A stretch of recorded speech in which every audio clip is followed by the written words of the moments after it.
In this nugget, we conclude our discussion of IPSec with Part 2, where we look at IP Security Monitor to identify the active policy in play. And then there are two main items underneath that. We have main mode as well as quick mode. In main mode, this is where we're going to establish our first security association and where we're going to generate a master key. And the master key is generated using an extremely complex algorithm called Diffie-Hellman. In quick mode, we have two security associations, which are useful for both sending and receiving traffic. Then I'll also show you an option within IP Security Monitor in the properties where you can refresh more frequently the view that you're looking at in the statistics, so it gives you a more up-to-date view of things, as well as how to resolve names using DNS directly within the console there. We'll also take a look at NetShell, which is useful for just about every piece of administration that you can do for IPSec. And then we'll also look at Network Monitor again. Now this time we're looking at Network Monitor, not just capture IPSec traffic, but we're going to go ahead and take a look at some of the many features that it's capable of. Now here I've expanded out IP Security Monitor where I've already got DC Nugget 1 connected. And I can add additional computers here if I want by right-clicking and choosing Add Computer, and then adding in the name of the computer here, or the IP address. The thing to keep in mind here is, it has to be the exact same operating system, so I would not be able to add Client 01 into this, which is a Windows XP computer, for example.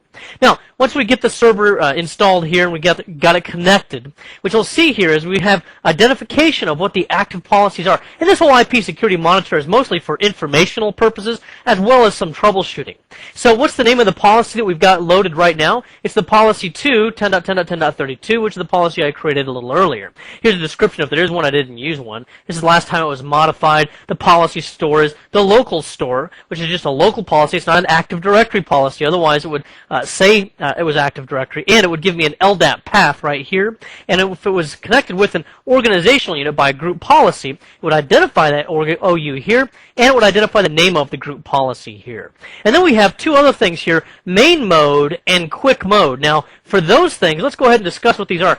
Also, by the way, main mode is also known as phase 1 negotiation, and quick mode is also known as phase 2 negotiation, and you might have read that in other locations. Now, let's first of all discuss what main mode is. Let's go ahead and discuss what main mode is. Main mode does something, and it's called establishing a security association. There's actually a couple other security associations that will be established as well in quick mode, but you can't establish those security associations until you first establish the main mode security association. Now, a security association is just a combination of a negotiated key, which we'll look at here in a little while, a security protocol, and a security parameters index, or SPI. The SPI is unique for each connection to this server, and that way the server can differentiate between all the hosts to which it's making IPsec connections and communications. Now, main mode really has three separate negotiations going on. There's the policy negotiation first. And within this, we have encryption going on, and this is where we don't really actually do any encryption. It's just an agreement on what kind of encryption we're going to be using when we do want to use encryption, whether it's going to be DES or triple DES. Then we go to the integrity. Again, there's not actually any integrity going on quite yet. What we're just doing here is to determine which algorithm we want to use, MD5, Message Digest 5, or SHA-1.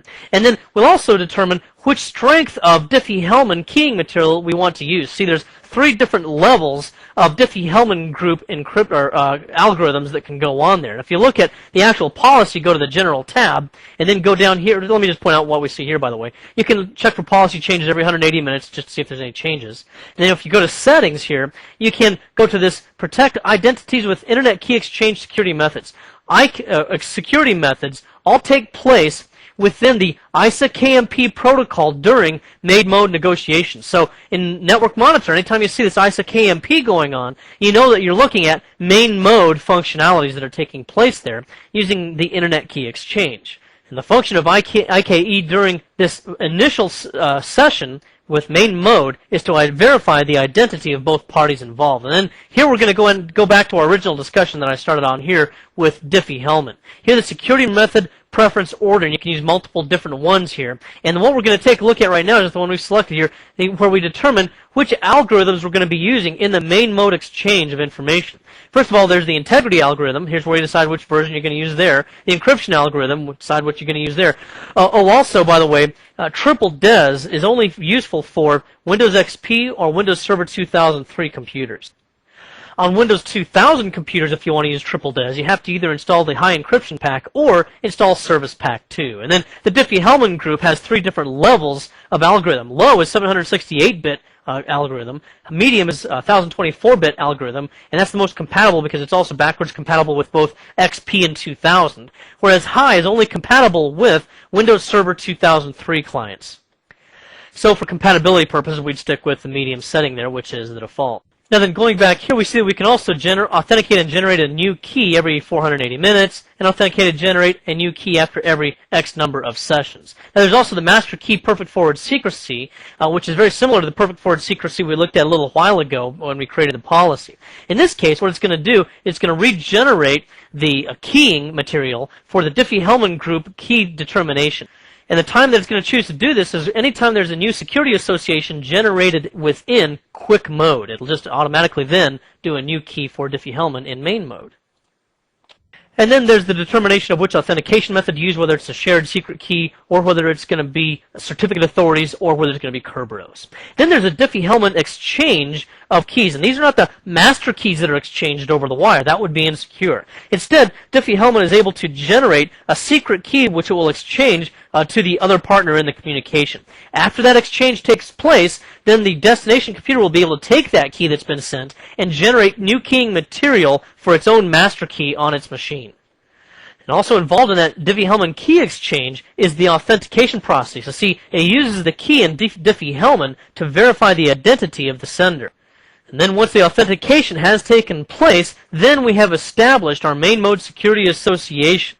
And it's also at this point then that the security parameters index, or SPI, will be generated to identify the unique connection. And once we're past main mode, we move on to quick mode. Now main mode was primarily used for authenticating both parties in the negotiation, and then we actually established the negotiation for the IPSec packets that we're going to transfer across. In this policy negotiation, we determine which IPSec protocol we want to use, whether it's authentication header or encapsulating security payload. Then we determine which hash we're going to be using, whether it's MD5 or whether it's going to be SHA-1. If we've determined to use encryption, we determine whether it's going to be DES or triple DES. Then we move on to creating security associations. The security associations will be two of them, actually, outbound and inbound, but they don't actually do anything quite yet. They're just kind of in a holding pattern for right now until we get to the last step. Then we determine whether or not we need to refresh a session key or regenerate a session key. If master key perfect forward secrecy has not been selected, then we simply refresh the key based on the Diffie-Hellman algorithm that was used in the past, and we generate a new session key on that basis. And when that takes place, there are going to be new shared keys that are generated for packet integrity authentication and encryption. If we did determine that we wanted to use master key perfect forward secrecy, then what would happen is the Diffie-Hellman exchange would again be rekeyed entirely. Thereafter, there would again be new shared keys that would be generated.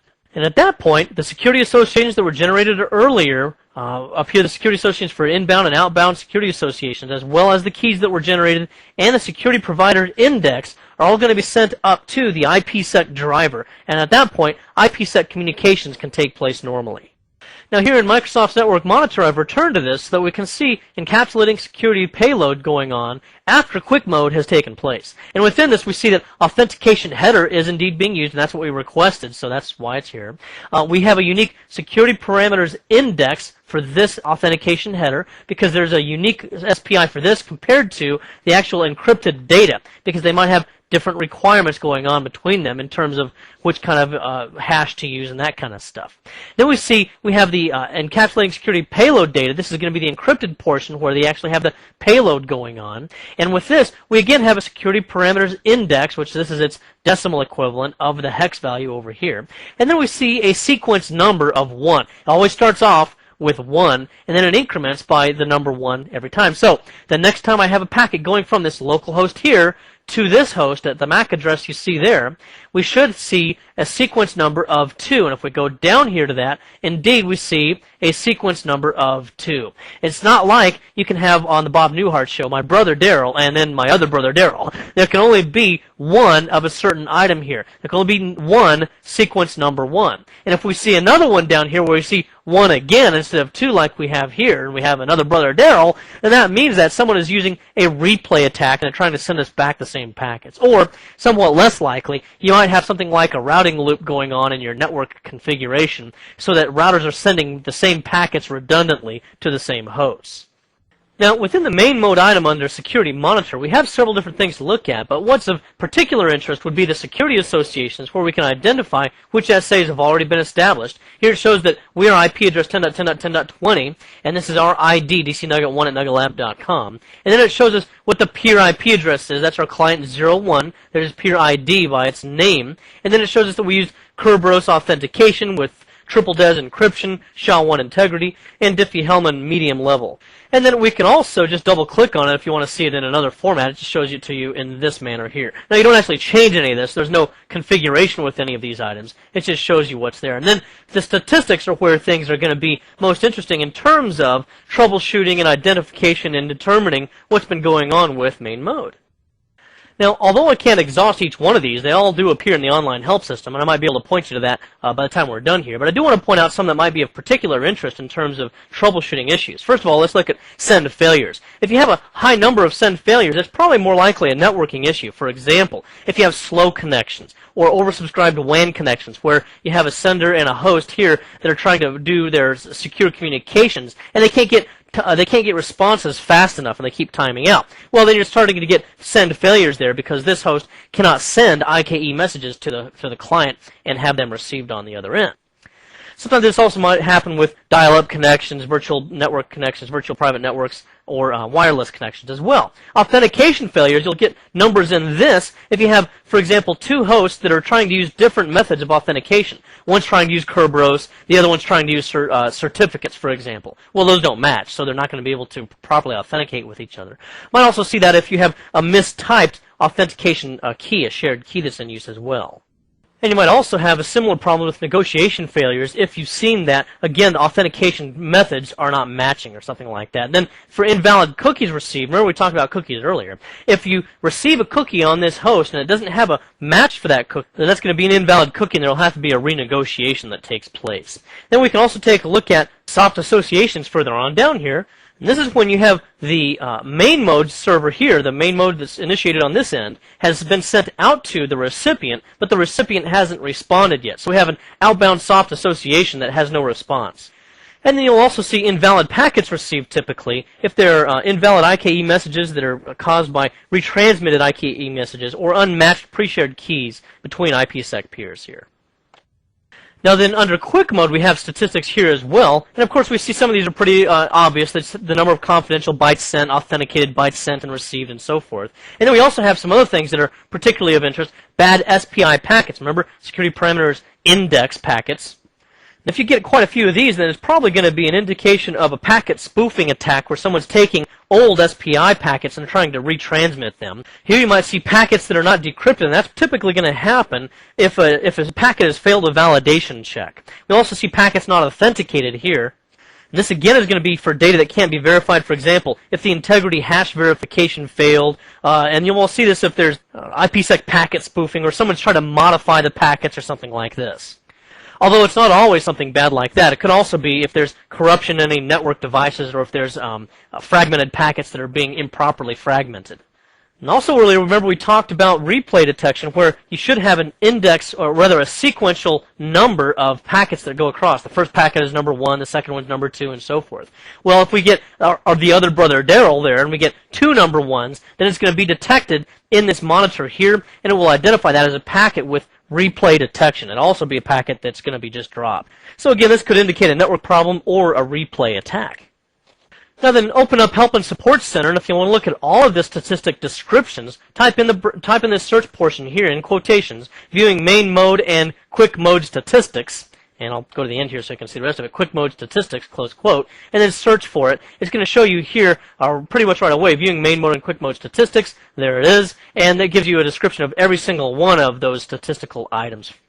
Now here I've returned to a command prompt window. I'm just going to ping client 01 with the -T option, which means to not stop until I send a Control-C or a break. So I'll press Enter here. I'm just going to ping continually. And we'll see here that the authenticated bytes and all this kind of stuff in the IPSec statistics here will continue to increment. And notice that it does that about every second. Well, if you look at your own statistics in quick mode, you might say to yourself, hey, ours doesn't seem to increase that fast. Well, that's probably because it's not updating as often. If you right-click on the server here and then choose Properties, notice that you can enable auto-refresh every X number of seconds. I think by default it's 45 seconds. I just knocked mine down to 1 second so that we could see stuff a little bit more dynamically. So you can do that to update this a little bit more frequently. And then also let me show you on security associations, another view that you can change. Notice that it just shows the IP address here, the peer IP address. It does eventually give us the peer ID here. And then also under these security associations, again, we're just left with the IP addresses. In real busy networks where we got dozens or hundreds of these items located underneath here, all these different connections and security associations, it might be really confusing to figure out who's who. So you can right-click again on the server, go to Properties, and then enable DNS name resolution. And once you've done that, it'll then resolve these names for you, make it a little bit easier to identify in both main mode security associations as well as quick mode security associations exactly which hosts are involved. Now, I mentioned in the past that you can use NetShell to manage a lot of different services for Windows Server 2003, and IPSec is one of those. And I can just do a NetShell, NETSH, and press Enter. That takes me to a NetShell command prompt. And if you do a question mark here, it shows you all of the different things you can work with. In this case, for example, we see right here that I could work with IPSec. Now, you can run it all serially on a single line if you like. Or you could run it asynchronously, so you could just go to a command prompt and then go to a next level. I type IPSec here and go to the next level, and then I could type in whatever commands I wanted from this level and so forth. I'm just going to quit this and go to a single command line and type in a command that might be useful to you. For example, I could do a NetShell IPSec static show all, and this will give me all of the information about the security policies, IP security policies that we have here, and press Enter, and you see it scrolls off pretty quick here. In fact, I don't think I can even get to the top of this. So if it's too much information to get all on one page, or all within your command prompt, then what you can do is to type the command in again, and what I usually do is I'll just output it to maybe something called IPSec.txt or something like this. And then once I've typed that in, press Enter, then it'll go ahead and put it in that text file for me. I'll go to my C drive, I'll open IPSec.txt, and there it is. And then now it's all got it for me here in Notepad. And this is useful just for identifying information about the IPSec policies. By the way, when I did IPSec static, that just simply takes us into static mode.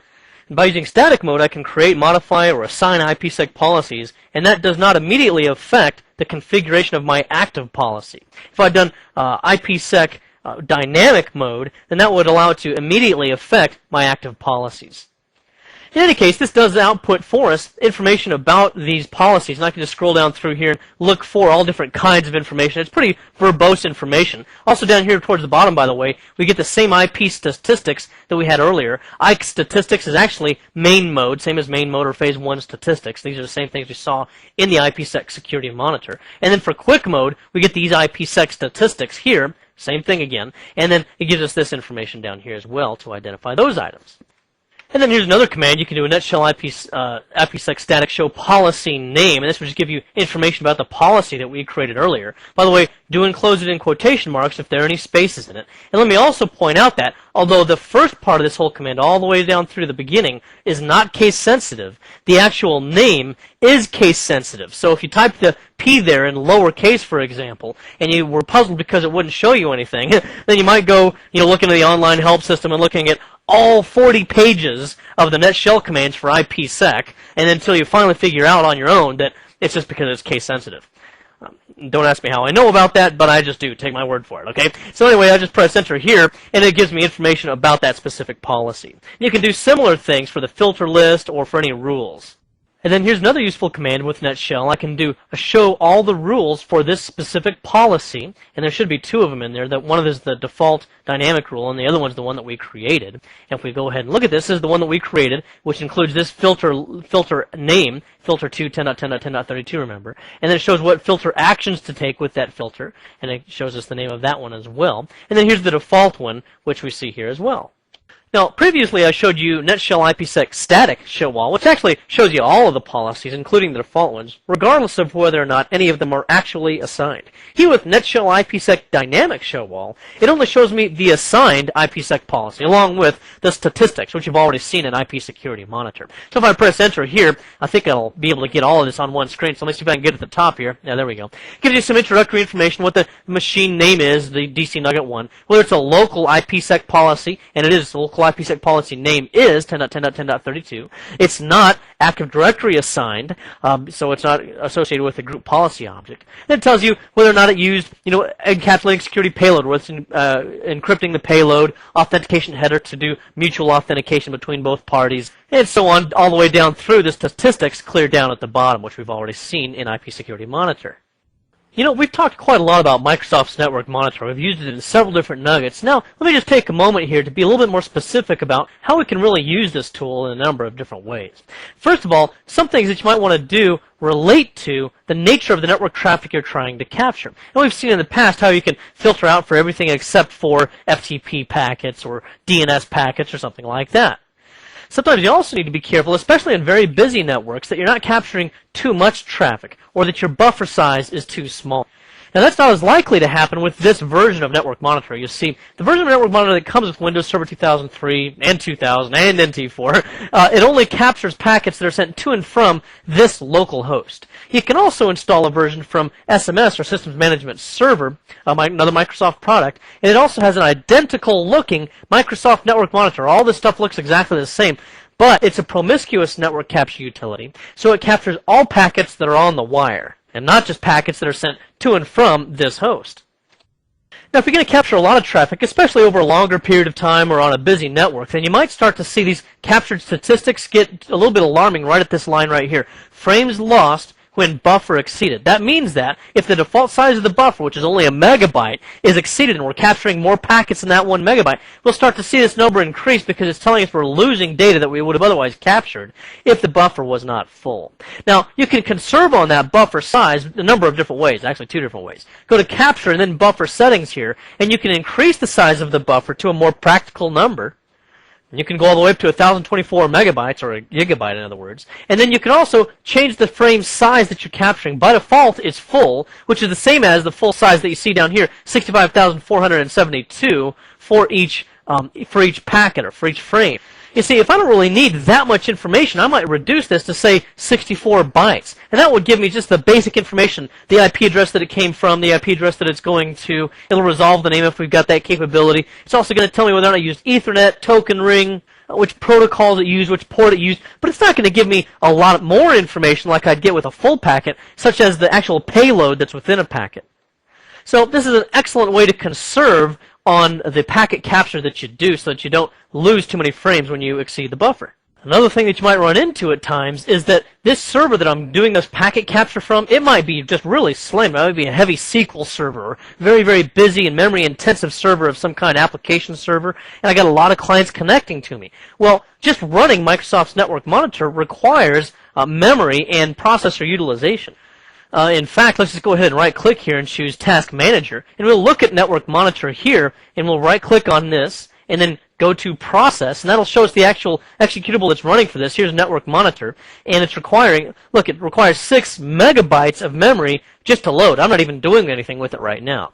Well, in today's servers where you've got gigabytes of RAM, that might not be too bad, but if you've got a server that's pretty well stressed, it's pretty much at the limit of its memory, it's doing a lot of paging to the paging file, then you might not want to use all 6 megabytes just to load Network Monitor, much less monitor the traffic. So if you need to also reduce the CPU utilization, because it requires CPU utilization to show us all this information where we got packets going on. I'm going to ping something here so we can see a little bit of activity here. It takes a little bit of CPU utilization to do all of that. Well, what I can do instead is to go to Capture here and then go to Dedicated Capture Mode, and that requires much less in terms of the resources to run this Network Monitor utility. And then if I click on the Network Monitor down here on the taskbar, I see that I can just click Stop, Stop and View, Pause, and then Normal Mode. Normal mode takes me right back to where we were originally here. So the Dedicated Capture Mode is a lot less stringent on our resources. Now let me show you another thing with this as well. Then I'm going to go ahead and stop and view this, and we can again see all the traffic that is pretty much the same thing as we've seen before. But if I go to the Local Area Connection Capture window, where it stopped the traffic now, I'm going to go ahead and take a look at another thing here as well, and that is, well, you can sort these columns according to who's been the busiest, for example. Maybe I want to see who's actually sent the most bytes out. I can right-click on this and sort by that column, and it shows me that this local server has sent out the most bytes. If I want to see who's received the most bytes, then again, it'll sort according to that, and it shows me that this MAC address, whoever that is, has received the most bytes. Also, I can go to see who's been broadcasting the most. I can right-click over here and sort according to that column. If I scroll back up to the top, I see that, again, this MAC address, whoever that is, has sent out the most broadcasts. And that's very useful for identifying certain kinds of traffic. For example, if I see an inordinate number of broadcasts on the network, then one of the things that would probably tell me is I have name resolution that is failing. I've got a DNS server down, or I've got a Win server down, or something like that. That's why we're broadcasting so much. Now, it's unavoidable to have a certain level of broadcasting. In my case, I pinged a few hosts, and I do have DNS working, and nevertheless, it still has to send out broadcasts. That's just part of the networking. But if it's out of control, I've got name resolution problems. Or another situation that could be occurring there is I have a hacker on the network who's broadcasting to see what kind of responses he can get for certain kinds of network traffic. Might be another reason to cause some alarm there. Now, another quick and easy way to monitor network traffic is not really to monitor all the network traffic, but I like to use Task Manager, which starting with Windows XP now has a networking tab, so that if I do a large file transfer here and I paste this, it shows me what percentage of my total link speed I'm getting. 66% of 100 megabytes. That's pretty fast on an Ethernet network. In this case, that's because these are the only two servers that I have active right now. So that's going to give me a really good idea, and it gives you a little chart here as well, of what's going on in terms of the network traffic. Now, of course, with Task Manager, as soon as I close it like I just did here, it's not going to save any data. It's not going to put it in a file for me or anything like that. But just on the fly, it's really handy to look at that kind of information to see what's going on.